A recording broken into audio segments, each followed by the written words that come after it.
গুৱাহাটী বিশ্ববিদ্যালয়ত অপ্ৰীতিকৰ পৰিস্থিতি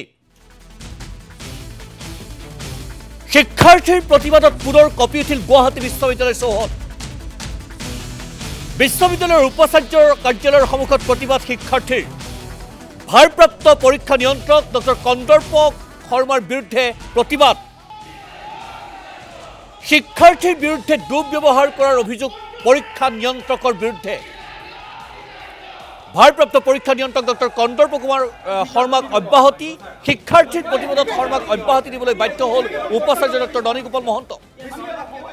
স্নাতকোত্তৰ ছাত্ৰ সন্থাৰ উদ্যোগত হৈছিল প্ৰতিবাদী কাৰ্যসূচী অংশগ্ৰহণ কৰিছিল আইন মহাবিদ্যালয়ৰ ছাত্ৰ সন্থাৰ নেতৃত্বই ডক্টৰ কন্দৰ্প শৰ্মাক অব্যাহতি দিয়াৰ দাবীৰে হৈছিল প্ৰতিবাদী ছাত্ৰসকলৰ মাজত হঠাৎ দেখা পোৱা গ'ল উপাচাৰ্য ডক্টৰ ননীগোপাল মহন্তক উপাচাৰ্যলৈ অব্যাহতি দিবলৈ দাবী সম্বলিত স্মাৰক পত্ৰ প্ৰেৰণ উপাচাৰ্যক নিৰ্দিষ্ট সময়সীমা বান্ধি দিয়া হৈছিল মই এই মুহূৰ্তত উপাচাৰ্যই এক যথেষ্ট কঠোৰ ভূমিকা লোৱা দেখা পোৱা গৈছিল প্ৰতিবাদী শিক্ষাৰ্থীসকলৰ লগতে বহি পৰিছিল উপাচাৰ্য ডক্টৰ ননীগোপাল মহন্ত মই সামগ্ৰিক দৃশ্যপট এবাৰ দেখুৱাবলৈ চেষ্টা কৰিম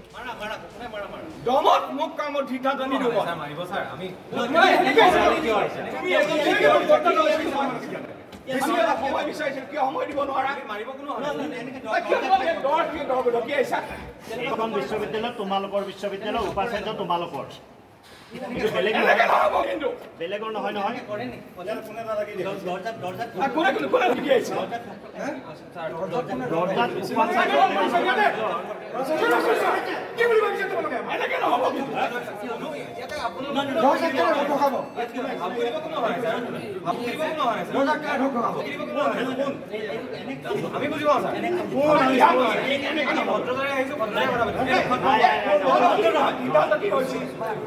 আলোচনা কৰি আছো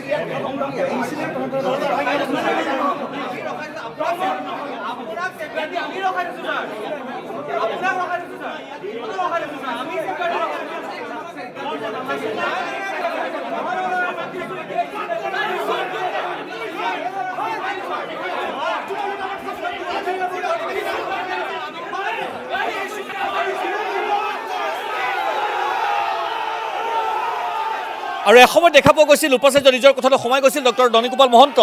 সামগ্ৰিকভাৱে PGSU আৰু আইন মহাবিদ্যালয়ৰ স্নাতকোত্তৰ ছাত্ৰ একতা সভাৰ উদ্যোগতে হোৱা বুলি উল্লেখ কৰা হৈছে এই মুহূৰ্তত PGSU এছিষ্টেণ্ট জেনেৰেল ছেক্ৰেটাৰী সহকাৰী সাধাৰণ সম্পাদক নমিষা শইকীয়া আমাৰ লগত ফোনযোগে সংযোজিত হৈছে নমিষা শইকীয়া মই আপোনাক স্বাগতম জনাইছোঁ মই গোটেই প্ৰসংগখিনি খুব চমুকৈ আপোনাৰ পৰা জানিবলৈ চেষ্টা কৰিম আচলতে কিয় তেনেকুৱা এটা পৰিৱেশৰ সৃষ্টি হ'ল আৰু এইটো কথা আমি জানিব বিচাৰি পাৰিছোঁ যে ভাৰপ্ৰাপ্ত পৰীক্ষা নিয়ন্ত্ৰক কন্দৰ্প শৰ্মাক ইতিমধ্যে অব্যাহতি দিয়া হৈছে কিন্তু কি পৰিস্থিতিত উপাচাৰ্য ডক্টৰ ননীগোপাল মহন্ত ডাঙৰীয়া তেনেকৈ বহিব লগা হ'ল বা মুখামুখি বাকযুদ্ধত লিপ্ত হ'ব লগা হ'ল নমিষা শইকীয়া হয় ধন্যবাদ জনাইছোঁ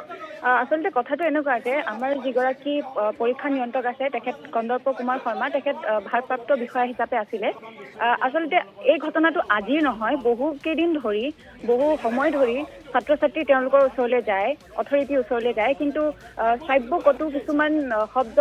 তেওঁলোকক কৰা হয় তুমি ক'ৰ পৰা আহিছা তোমাৰ ইয়াতে কাম কি তুমি তেনেকৈ মোক লগ কৰিব নোৱাৰা গতিকে অথৰিটিৰ সৈতে মানে আমাৰ ষ্টুডেণ্টসকলৰ গেপটো যথেষ্ট বাঢ়ি গৈছিলে আৰু যিকোনো ধৰণৰ সমস্যা হওক ষ্টুডেণ্টে কেতিয়াও সমাধান নাপায় আচলতে কিছুমান অন্য অবান্তৰ প্ৰশ্নহে মুখামুখি হ'ব লগা হয় আৰু কিছুমান দুৰ্ব্যৱহাৰ কৰা হয় কেৱল ছাত্ৰ ছাত্ৰী বুলিয়ে নহয় আমাৰ গুৱাহাটী ইউনিভাৰ্চিটিয়ে নহয় আচলতে বাহিৰৰো যিসকল এফিলিয়েটেড কলেজৰ ছাত্ৰ ছাত্ৰী আহে বা অন্যান্য শিক্ষক শিক্ষয়িত্ৰী আহে তেওঁলোকৰ সৈতেও দুৰ্ব্যৱহাৰ হোৱাৰ কথা আমি ইতিমধ্যে গম পাই আহিছোঁ আৰু নিজেই আনকি মুখামুখি হৈছোঁ আমাৰ পষ্ট গ্ৰেজুৱেট ষ্টুডেণ্ট ইউনিয়নৰ প্ৰেছিডেণ্টগৰাকীকো এটা সময়ত গেট আউট বুলি কৈ দিয়া হৈছিলে গতিকে তেনেস্থলত আজি যিগৰাকী আমাৰ প্ৰাক্তন তেখেত সাধাৰণ সম্পাদক আছিলে নয়ন দাস তেখেতৰ লগতো আজি একেটা ধৰণৰ ঘটনাই সংঘটিত হৈছে তেখেতক কিছুমান অশ্লীল শব্দ যেনে ধৰক দালাল নেকি তুমি বা মদাহী এই কিছুমান শব্দৰে তেখেতক আচলতে জেৰা কৰা হয় গতিকে এই যিটো মানে সমস্যা আজি দেখা পালে আপোনালোকে মানে পৰিস্থিতি দেখা পালে সেয়া আচলতে পুঞ্জীভূত ক্ষোভৰ আচলতে বহি প্ৰকাশ বুলি ক'ব লাগিব আৰু কিয় আজি উপাচাৰ্য মহোদয়ে তেনেধৰণে আমাৰ সন্মুখলৈ আহিলে সেয়া তেখেতে জানিব। কিন্তু আমি একেবাৰে যি ডেমক্ৰেটিক প্ৰক্ৰিয়াৰে আমি তেওঁলোকৰ ওচৰলৈ গৈছিলোঁ, আমাৰ 3 ঘণ্টা আমি ছাত্ৰ ছাত্ৰীসকলে তাত ৰখি থাকিলোঁ, কিন্তু তথাপিও আমি এটা মানে সমাধান পোৱা নাছিলোঁ। সেয়েহে তেখেতৰ অফিচলৈ গ'লোঁ, কাৰণ তেওঁলোকে আমাক 10 মিনিট সময় দিবলৈ কৈছিলে। আমি 10 মিনিট সময় দিলোঁ, তাৰ পাছতো আমি কোনো ধৰণৰ উত্তৰ নোপোৱাত আমি তেখেতৰ অফিচলৈ গ'লোঁ। কিন্তু তেওঁ তেনেকৈ ওলাই আহি কিয় এনেকুৱা ধৰণৰ এটা পৰিস্থিতি কৰিলে, তেওঁ বহি দিলে আমাৰ সন্মুখত, সেয়া আচলতে তেওঁহে গম পাব।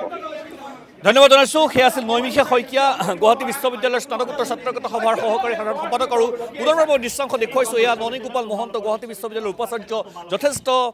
উষ্মাৰে তেখেতে শিক্ষাৰ্থীসকলৰ সন্মুখত বহি পৰা দেখা পোৱা গৈছিল বা শিক্ষাৰ্থীসকলৰ সৈতে বাৰ্তালাপত মিলিত হোৱা দেখা পোৱা গৈছিল। আৰু শিক্ষাৰ্থী সমাজে কৈছে যে এয়া পঞ্জীভূত ক্ষোভৰ উদ্গীৰণ, আৰু কিয় উপাচাৰ্য মহোদয় সেই আহি পেলাই সেই অৱস্থানতে তেখেতসকল অজ্ঞাত। কিন্তু গুৱাহাটী বিশ্ববিদ্যালয়ৰ ভিতৰচৰাত যে কিবা এটা ঘটিছে সেয়া নিশ্চিত।